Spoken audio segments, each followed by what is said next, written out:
Good morning, student.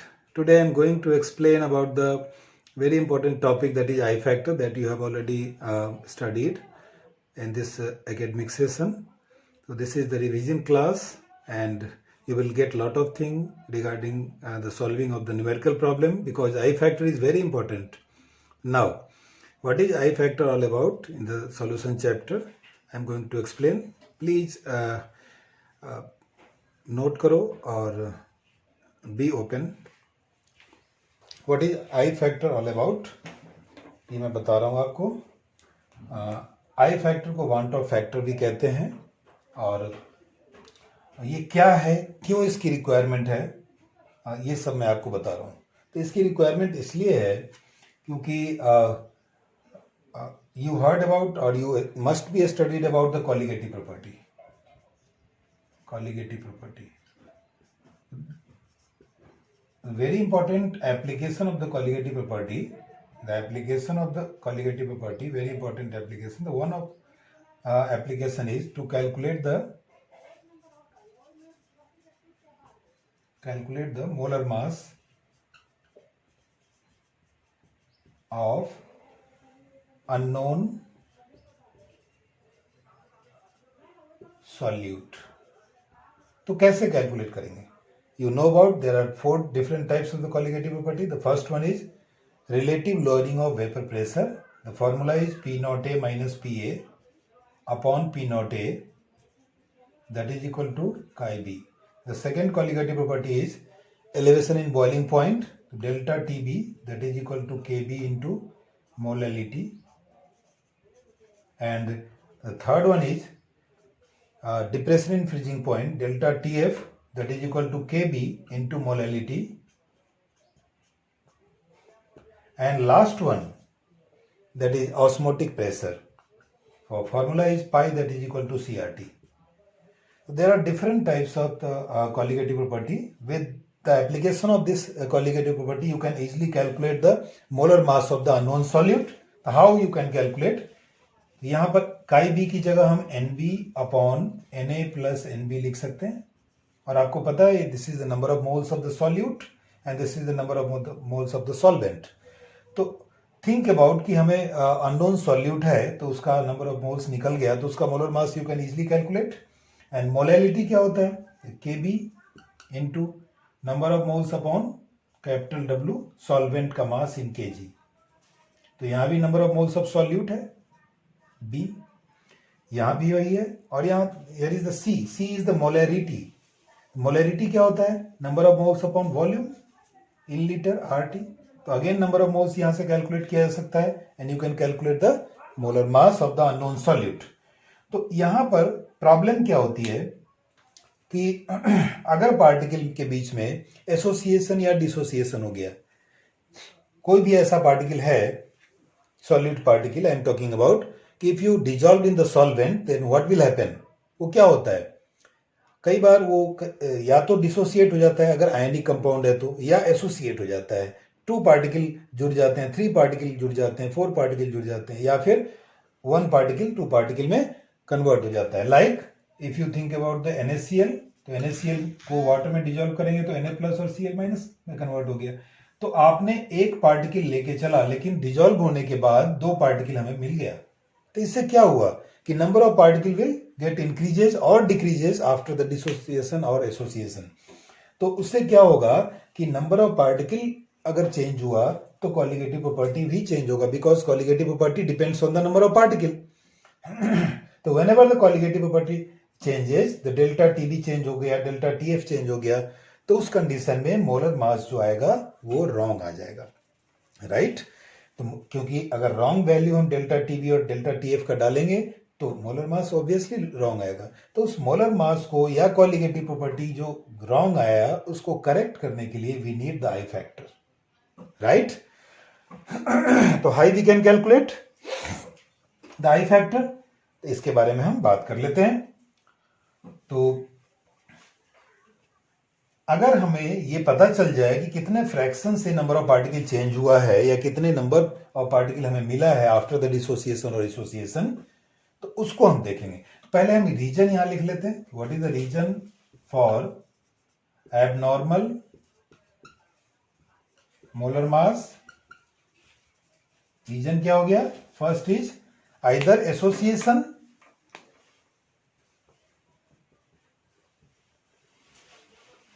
और dissociation. Dissociation of what? Dissociation of solute particle. ये clear हो गया। अब अगर हमें ये पता चल जाए कि डिसोसिएशन या एसोसिएशन के बाद रिजल्टेंट नंबर ऑफ पार्टिकल कितना है, तो उसके फ्रैक्शन से हम निकाल सकते हैं कि उसमें कितना करेक्शन की रिक्वायरमेंट है। तो I factor basically that fraction. तो आई फैक्टर को कैसे डिफाइन करेंगे?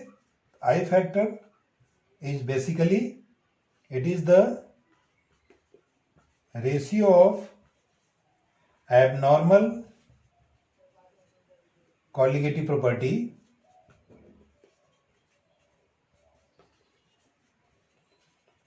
and normal colligative property. CP means colligative property. तो क्या हो जाएगा? I factor that is equal to abnormal colligative property upon normal colligative property. अब you know in every formula आपको पता होगा कि colligative property is inversely proportional to molar mass. Molar mass के इनवर्सली प्रोपोर्शनल है। तो क्या हो जाएगा? I factor that is equal to normal molar mass upon abnormal molar mass. Right? इस दो फॉर्मूले से निकाल सकते हैं फिलहाल। अब और क्या कर सकते हैं? तो लेट्स सी एग्जांपल। ये अगर हम कोई एक एग्जांपल के थ्रू समझने की कोशिश करें। वी हैव NaCl और NaCl टूटा Na प्लस और Cl माइनस में। तो इस कंडीशन में इनिशियली ये वन पार्टिकल था, ये बना नहीं था, तो that will be 0 0। After some time it converts into ions. तो यहां पर 0 आ गया, यहां पर एक एक पार्टिकल, मींस डिसोसिएशन के बाद दो पार्टिकल मिल रहा है। तो अगर इस फ्रैक्शन को हम निकाल लें तो I factor will B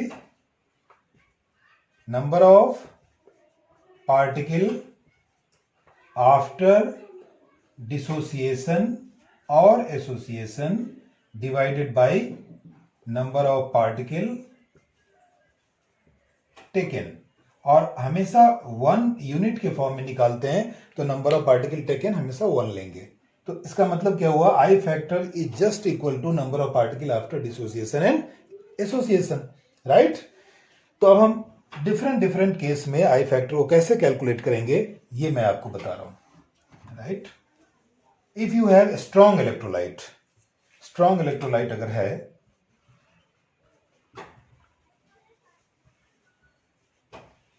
for strong electrolyte, तो इस कंडीशन में क्या होगा? I factor is equal to number of particles after dissociation or association. Let's see example. NaCl, NaCl जब टूटा Na plus Cl minus में कन्वर्ट हुआ, 2 particle we get. तो I factor for this solute will be 2. If you think about CaCl2, तो यहां पर क्या हुआ? Ca2 plus plus 2 Cl minus, तो यू विल गेट 1 और 2, 3 पार्टिकल। तो I factor will B 3। Strong electrolyte. यहां पर हम डिसोसिएशन के लिए हमने किया। If you think about the association, ये डिसोसिएशन का एग्जांपल है। If you think about the association, तो अगर आपके पास कोई ऐसा सॉल्यूट है जो डाइमेराइज हो रहा है, dimerise means 2 particle combined together to form 1 particle, तो उस कंडीशन में let's see 2A converts into A2. This is the example of dimerization. तो इस कंडीशन में क्या हो गया? 2 1 में कन्वर्ट हो रहा है, तो 2 1 में कन्वर्ट हो रहा है। तो इनिशियली ये 2 था, ये 0 था, आफ्टर सम टाइम ये 0 हो गया, तो ये कितना हुआ? 1/2, हाफ हो गया। ठीक है? तो I factor will be half.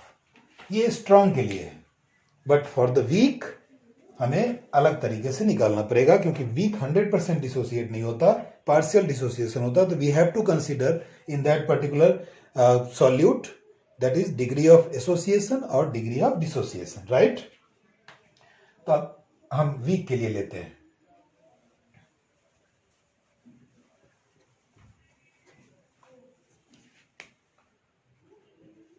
For weak electrolyte यानी सॉल्यूट के बारे में बात कर रहे हैं. Let's see example. We have CH3COOH. This is the example of weak CH3CO- plus H plus. अब initially this is 1, this is 0, 0. After some time 1 minus x. अब यहाँ 1 minus x क्यों लिया, 0 क्यों नहीं लिया? इनिशियली में 0 लिया था बिकॉज ये 100% कन्वर्ट नहीं होगा, तो यहाँ पर कुछ लेफ्ट रहेगा. How much left I don't know. तो we can let x convert हो गया आयंस में, तो यहाँ पर x, यहाँ पर x. तो नंबर ऑफ पार्टिकल कितना हो गया? Number of particle after dissociation कितना हो गया? 1 minus x plus x plus x. This will give you 1 plus x. तो आई फैक्टर क्या हो जाएगा इसके लिए? आई factor will B 1 plus x divided by 1, that is 1 plus x. तो यहां पर आई फैक्टर का फॉर्मूला बन जाएगा i factor that is equal to 1 plus x, where x is degree of dissociation, right. अब अगर आपने degree of dissociation find out कर लिया तो आपके पास इक्विलिब्रियम कांस्टेंट की वैल्यू है, उसके थ्रू भी इसको कैलकुलेट कर सकते हैं, राइट. क्योंकि इक्विलिब्रियम कांस्टेंट की वैल्यू इसमें इसी के थ्रू निकाल सकते हैं. हाउ? आप c से मल्टीप्लाई कर सकते हो और यहाँ पर kc का वैल्यू हो जाएगा cx इंटू सी एक्स अपॉन सी इंटू 1 minus x. तो अगर kc का वैल्यू है तो आप, और c की वैल्यू है तो x निकाल करके इसमें पुट अप करके you can easily calculate the I factor, right. तो दिस इज वीक इलेक्ट्रोलाइट के लिए, और ये क्या था? Dissociation, right. अब हम एसोसिएशन के बारे में बात करते हैं कि एसोसिएशन कैसे करेंगे. इसको ध्यान से समझ लो, इस वीडियो को बार बार देखिएगा तो समझ में आ जाएगा. For association let's see example, वो भी वीक है, स्ट्रॉन्ग के लिए हमने कर लिया है. If you take example 2a converts into a2. हमने यहाँ पर रिवर्सिबल साइन दिया बिकॉज ये वीक है.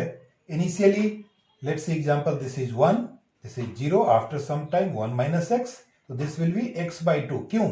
क्योंकि 2 पार्टिकल 1 पार्टिकल में कन्वर्ट हो रहा है, हाफ हो रहा है. तो हमने यहाँ पर x पार्टिकल लेट किया था कि कन्वर्ट हो रहा है, तो यहाँ पर कितना बचा? 1 minus x. तो यहाँ फॉर्म कितना हुआ? x का हाफ, x by 2. तो what will be the I factor? Total, पहले टोटल नंबर ऑफ पार्टिकल लिख लो. Total number of particle will be 1 minus x plus x by 2. This will give you 1 minus x by 2. So what will be the I factor?